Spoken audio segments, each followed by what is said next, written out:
देवता माने विश्वरूपंकर पितृस्थानीय, असुर माने मातृस्थानीय। से देवता को सर्प समक्षरे यज्ञ भाग देउथिले हे मातृस्नेह वशत अलक्षरे असुर मानक मध्य यज्ञ भाग देवाको यत्न करुथिले। एही कपट व्यवहार देखि इंद्र तांको हत्या करिसंते। पुत्रहंता इंद्र को बध करने उद्देश्य त्वष्टा यज्ञ भीषणकाय पुत्रासुर को उत्पन्न कले। देवता माने ताहाको आक्रमण करते से तांकर सबु अस्त्र शस्त्र को गिळिदेले। तेणु देवता माने सर्वांतर्यामी भगवान को स्तव करुछन्ते। देवगण उवाच पवन आकाश जे अग्नि जलर सहिते अवनी ए महाभूते होई एक निर्मित होईछि त्रिलोक। ब्रह्मा सहिते आम्भे माने उद्वेग पाउछु मने जाहाको बळी आम्भे माने दीन से अनुक्षणे। जे काल अंतक बोलाई से जहा ठारू भय पाई से प्रभु आंभर शरण हुअन्तु अखिल कारण।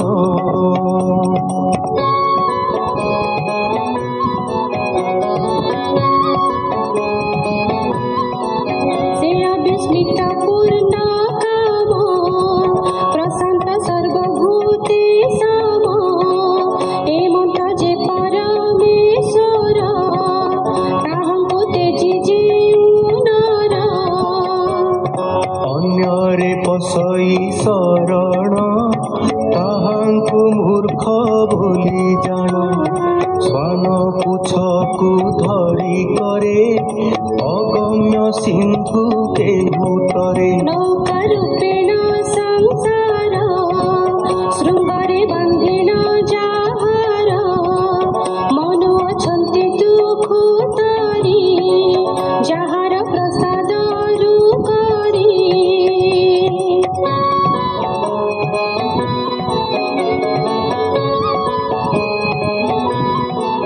एमंत जेउ महाबाहु तारिबे वृत्रासुर तहु पूर्वे स्वयंभू पड़ी जड़े पाते उल्लोल उर्मी माळे। तेणे सबद महाघरे राखिला जे नाविक मणे से एक संगे नाही केही से भय राखिला कजेही। जे ईश्वर अटई मायारे आम्भंकु सर्जई आम्भे ईश्वर बोली मानी मोहरे जे सने अज्ञानी।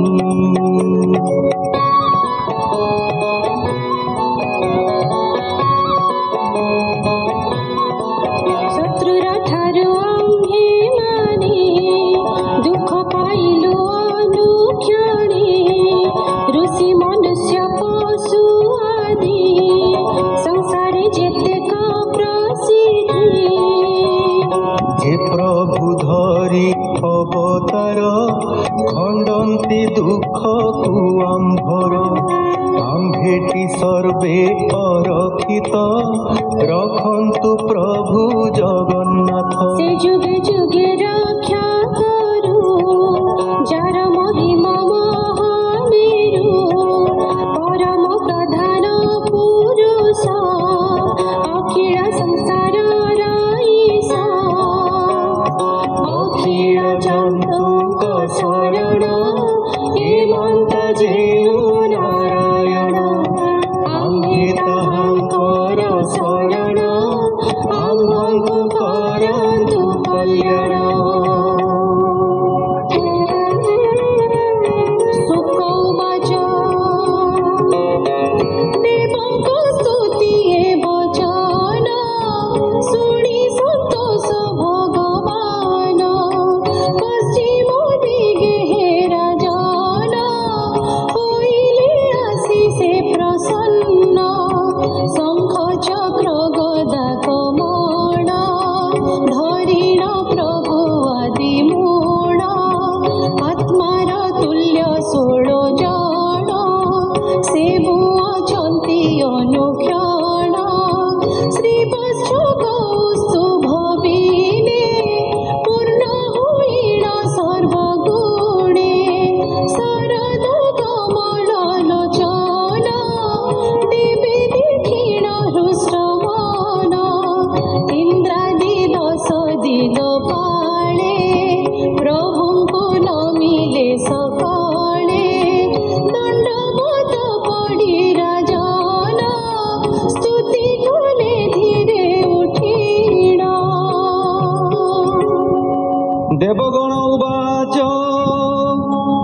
हे जे सर्वयज्ञ बर तुम्हंकु करू नमस्कार सकल वयोधिक तुम्भे तुम्भ चरणे नमो आम्भे अखिल ईश्वर गोसाई नमस्ते प्रभु भावग्राही हे भगवान वासुदेव नारायण महानुभव आदि पुरुष सर्वेश्वर केवल जगत आधार परमहंस लक्ष्मीकांत जगु जीवन जगन्नाथ भोनाथ परम मंगल परम कल्याणर मूल परम जोग समाधि भजन विविध प्रकारे परमहंस मुनि गणे सेवंती जहार चरणे परमहंस दीक्षा करी अज्ञान दूरे परिहरी हेमंत प्रभु तु ईश्वर नमस्ते ब्रह्मांड ठाकुर यद्यपि एक रूप हुआ नाना रूप को तुम्भे बह सम विषम बुधंकर प्रवेश हेउ तु मनर